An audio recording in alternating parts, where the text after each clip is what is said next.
Fascist সরকারের যে প্রধানমন্ত্রী ছিলেন তিনি এখন ভারতে আছেন আমরা জানি, এবং আমাদের সরকারের তরফ থেকে যেটা আমরা জানতে পেরেছি যে কন্ডিশনগুলি দেওয়া হয়েছে, এবং আমার জানা মতে ফর্মালি না, ইন্ডিয়ান এক্সপ্রেস পত্রিকা আমরা দেখেছিলাম যে ব্যাপারটা নাকি এখন ওনারা আদালতের মাধ্যমে নাকি করবেন।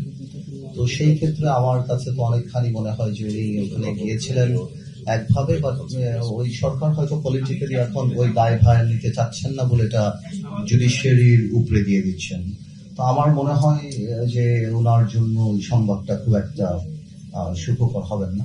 বাট আমাদের তো দাবি একটাই, সেটা হলো যে শুধুমাত্র উনি কেন, প্রত্যেককে আমরা ফেরত চাই, যাদের নামে মামলা, যাদের নামে সবকিছু বাংলাদেশের জায়গা থেকে আমরা চাই যাতে করে এই জুলাই আন্দোলন থেকে আরম্ভ করে এর আগেও যে ঘটনাগুলি সেগুলির সঠিক বিচার হবে।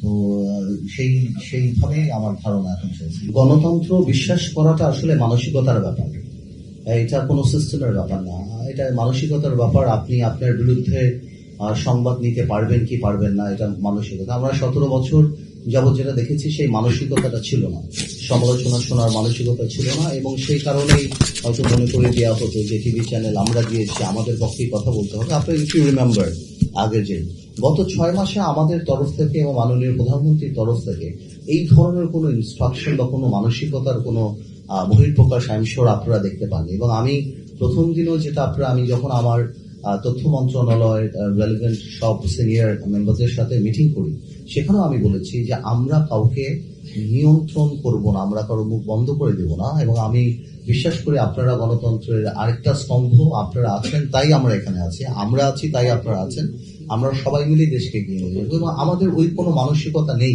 কাউকে বন্ধ করার, কাউকে থামিয়ে রাখার বা এটা, এবং আমাদের সরকারের উপর পর্যায় থেকেই এই ধরনের কোনো মানসিকতা আপনারা এই 6 মাসে দেখতে পান নাই।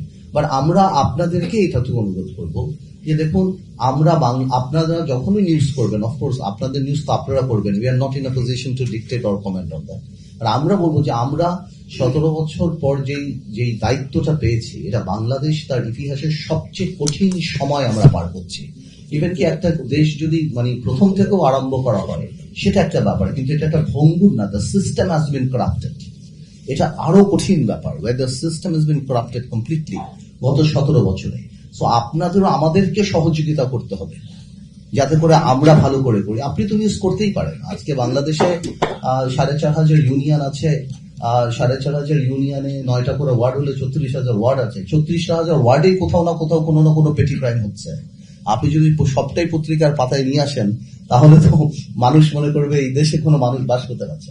তো আমাদেরও যেমন দায়িত্ব, অবশ্যই আপনারা আমাদের সমালোচনা করবেন বস্তুনিষ্ঠ, সেটা কোনো কিছু না, বাট এটা মাথায় রাখবেন যে এটা কোনো স্বাভাবিক সময় আমরা সরকারের দায়িত্ব আসিনি। আমরা গ্লোবালিও যদি আপনি মনে করেন বা এমনিও বাংলাদেশে যে 17 বছর যে সিস্টেম ছিল, সবকিছু মিলিয়ে আমরা প্রচন্ড একটা সেন্সিটিভ টাইম পার করছি, এবং we have to understand we have the same bureaucracy, সেটাও মাথায় রাখতে হবে। I am not saying bureaucracy আমাদেরকে সাপোর্ট করছে না, এইটা না, বাট মাথায় রাখতে হবে যে ওইভাবেও কিন্তু একটা ধারা হয়ে আসছে। যে আমরা নিজেরা আজকে বসে বিটিভি সাথে কথা বলছিলাম যে আমাদের প্রথম রিকোয়েস্টই ছিল আমার আর মাননীয় প্রতিমন্ত্রী যে আমাদের ছবি কিভাবে কম দেখানো যায়।